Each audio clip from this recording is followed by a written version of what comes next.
Pada suatu pagi yang cerah, Valen dan Fatan duduk di teras rumah Valen, merencanakan petualangan mereka. Bagaimana kalau kita menjelajahi hutan yang dulu pernah kita dengar cerita-ceritanya? Hutan itu pasti menyimpan banyak misteri, ujar Valen dengan antusias. Fatan mengangguk setuju, tentu saja. Kita bisa menyiapkan perbekalan dan peralatan camping untuk pergi besok. Mereka pun mulai menyiapkan segala perlengkapan yang diperlukan untuk petualangan itu. Mereka membawa tenda, lampu senter, makanan, dan perlengkapan lainnya. Keesokan harinya, Valen dan Fatan memulai petualangan mereka. Mereka masuk ke dalam hutan yang dikenal gelap dan angker itu dengan semangat tinggi. Namun, semakin dalam mereka masuk, semakin suram suasana di sekitar mereka. Pepohonan rindang membuat matahari sulit menembus, dan suara-suara aneh terdengar di antara dedaunan. Entah mengapa, aku merasa seperti ada yang mengawasi kita, kata Fatan dengan suara bergetar. Tidak usah khawatir, Fatan. Kita kan hanya mencari petualangan. Tidak mungkin ada yang buruk terjadi, ujar Valen mencoba menenangkan temannya. Namun, tiba-tiba mereka menyadari bahwa mereka sudah tersesat di dalam hutan. Mereka kebingungan dan tidak tahu harus kemana arah mereka harus pergi. Kita harus segera mencari jalan keluar sebelum malam tiba, kata Valen dengan cemas. Mereka berjalan terus mencoba mencari jejak pulang, tetapi semakin mereka berjalan, semakin mereka terperangkap dalam labirin pepohonan yang tak berujung. Saat malam mulai turun, Valen dan Fatan semakin panik. Mereka tidak punya pilihan selain berhenti dan mencoba membuat perkemahan sementara di dalam hutan. Tetapi, saat mereka sedang menyiapkan tenda, tiba-tiba muncul sosok bayangan hitam di depan mereka. Suara gemuruh menakutkan mengisi hutan, dan mereka berdua tidak bisa bergerak karena ketakutan.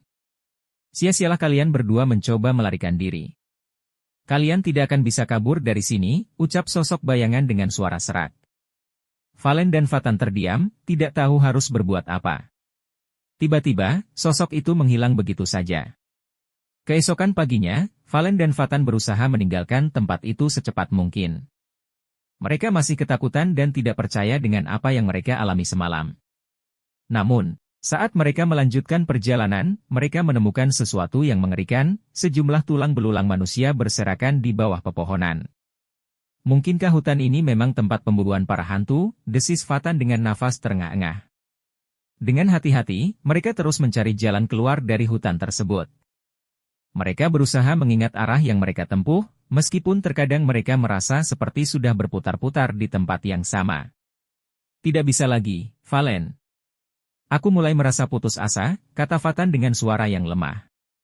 Tidak, Fatan. Kita harus tetap berusaha. Aku yakin kita pasti bisa menemukan jalan keluar, ujar Valen mencoba menguatkan temannya.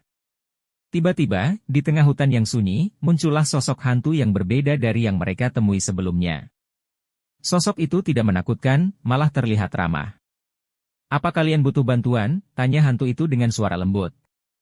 Valen dan Fatan terkejut, tetapi mereka segera menceritakan semua yang mereka alami. Sang hantu mendengarkan dengan penuh perhatian.